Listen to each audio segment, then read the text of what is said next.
This is President Trump's 100th day in office. The White House says oil and gas prices are down because of Trump's bold approach. Watch. President Trump ended Joe Biden's reckless war on American energy and fossil fuels and has restored American energy dominance. And Secretary Wright, Secretary Doug Burgum are working hard on that effort every single day. Oil and gas prices are now way down because of this bold approach. Gasoline prices down 7%. Energy prices are also down as well.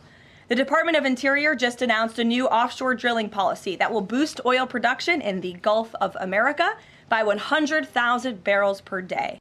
Okay. Joining me now from the White House, Interior Secretary Doug Burgum. Mr. Secretary, the president promised to drill, baby, drill. Okay.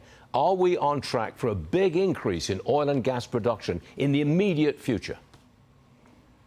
Well, Stuart, we absolutely are. President Trump is focused on lowering the regulation, stopping the prosecution. Literally, the Biden administration trying to run all these industries, whether it was the coal industry, the mining industry, the critical minerals, timber, grazing, oil and gas. I mean, the change in approach and attitude, the fact that these industry leaders across all these natural resource industries actually have been welcomed at the White House. They've been greeted at the White House. They're supported by an entire cabinet that supports them driving more food, more energy production in this country. That's the biggest change of all. And of course, that's changing attitudes. And we're going to see a record amount of investment coming into America and a record amount of investment on public lands. And when we lease public lands for these activities, that brings revenue that helps us reduce the deficit and it helps us balance the budget. This is fantastic that President Trump understands that America is the biggest landlord in the world. We have the biggest balance sheet in the world. He comes from a world where he understands what it's like as a property manager to take care of customers. And the two words that these leaders have not heard under the Biden administration was thank you. And President Trump is saying thank you to all those patriots for investing in feeding America, powering America, and again, allowing us to sell energy to our friends and allies. It's like a 180-degree turnaround from the Biden administration. The enthusiasm is through the roof. People are very excited about the direction we're going. And as we cut red tape, as you just announced, you cut a simple piece of red tape and voila, 100,000 more barrels a day of production coming out of existing wells in the Gulf of America. There's many more opportunities like this for us to support the energy industries and to help, again, make America affordable again. McKinsey, the consulting firm, they have said America, we could get an extra 2 million barrels a day from the Gulf of America. Is that likely? 2 million barrels a day extra. Is that likely anytime soon?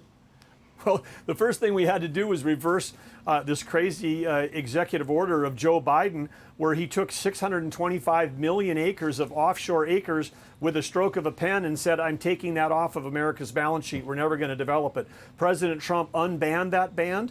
And in the meantime, our U.S. Geologic Survey, getting them back to basics, which is map, baby, map. Where are our resources? They just came out with a report last week that said they expect there's 23% more oil and gas in the Gulf than previously thought. And of course, the Biden administration wasn't holding leasing onshore or offshore illegally, breaking the law, not leasing federal lands. And with that, we've announced that we're going to be back in the game, leasing lands both onshore and offshore, which is going to attract more activity and bring more activity around us being able to supply the U.S. and to be able to export to our friends and allies around the world. Mr. Secretary, the White House is looking into investing in companies that mine and process critical minerals. Is the government thinking of taking a direct piece of the action, an equity stake in these mining companies? Well, Stuart, the answer is that that's on the table and being considered because we're competing against China. We're in a direct major power competition. They're controlling 85% of the refining of these rare earth and critical minerals, and the U.S. has got to get back in the game. We've had a war on mining just like we've had a war on oil and gas. We have all kinds of critical mineral resources here. Some of that is included in coal. President Trump's support of coal, supports the metallurgical coal, which supports our steel industry, but it also supports our ability to extract critical minerals from those coal resources. We've got an opportunity. We're working with gold miners, silver miners, copper miners, This copper mine in Arizona, it's been a 30-year saga of trying to get permitted. In 3 months with President Trump, they've got the go-ahead. We're going to get back in the mining business in America. Okay. And with that, we've got to process that, but we need to stockpile those critical minerals. We need to invest in those companies, and we need to provide sovereign risk insurance to them to protect them against future policy changes. Not a bad 100-day performance, Mr. Secretary. And thank you very much for coming on the show this morning. We appreciate it, always. Thank you, sir.